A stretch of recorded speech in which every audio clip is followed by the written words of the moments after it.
بسم اللہ الرحمن الرحیم۔ ہم سنتے بیان کر رہے تھے جو روزانہ کرتے ہیں الحمدللہ۔ اب انسان نماز کے لیے سجدے میں جاتا ہے، وہ سنتے بتائیں گے۔ سجدے میں جاتے ہوئے اللہ اکبر کہنا، یہ سنت ہے۔ ایک اور سنت، اس حیثیت سے سجدے میں جانا مسنون ہے کہ دونوں ہاتھ گھٹنوں پر رکھے اور پہلے گھٹنے زمین پر ٹیکے، پھر دونوں ہاتھ کی ہتھیلیاں زمین پر اتنا فاصلہ دے کر رکھے کہ سر دونوں ہتھیلیوں کے درمیان میں آ جائے۔ ہاتھ کے انگوٹھے کانوں کے نرمے کے مقابل ہو جائیں، ناک اور پیشانی دونوں زمین پر ٹکے۔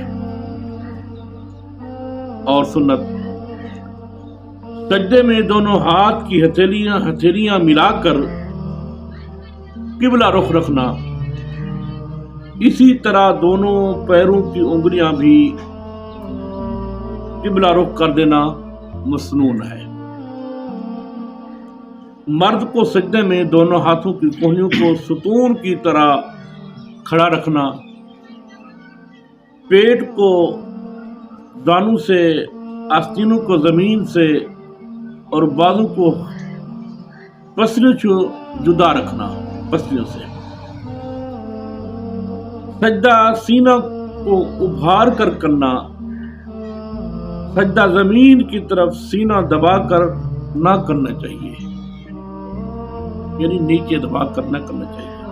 البتہ عورتوں کو زمین سے لگ کر سجدہ کرنا چاہیے، بالکل زمین کے قریب ہو۔ سجدہ میں کم از کم 3 مرتبہ سبحان ربی الاعلیٰ کہنا،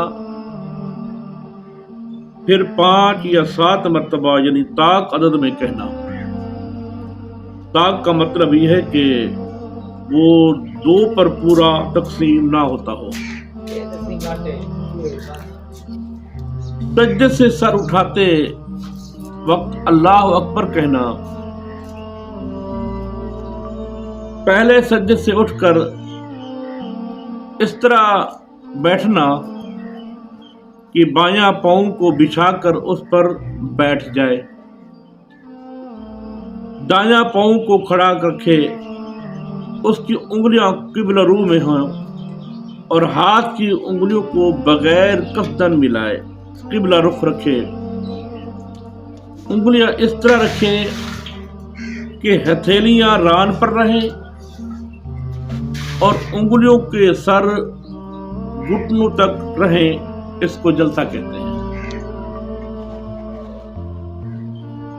جلسہ میں بیٹھنا، پھر اللہ اکبر کہہ کر دوسرے سجدے میں جانا۔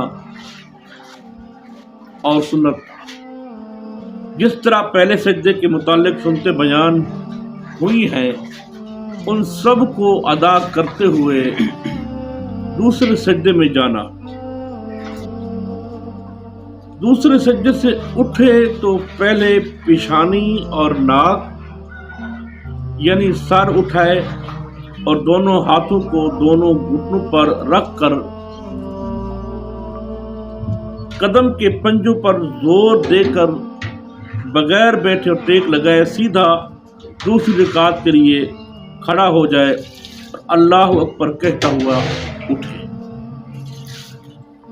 کل جو انشاءاللہ دوسری رکعت کے متعلق انشاءاللہ بیان کریں گے۔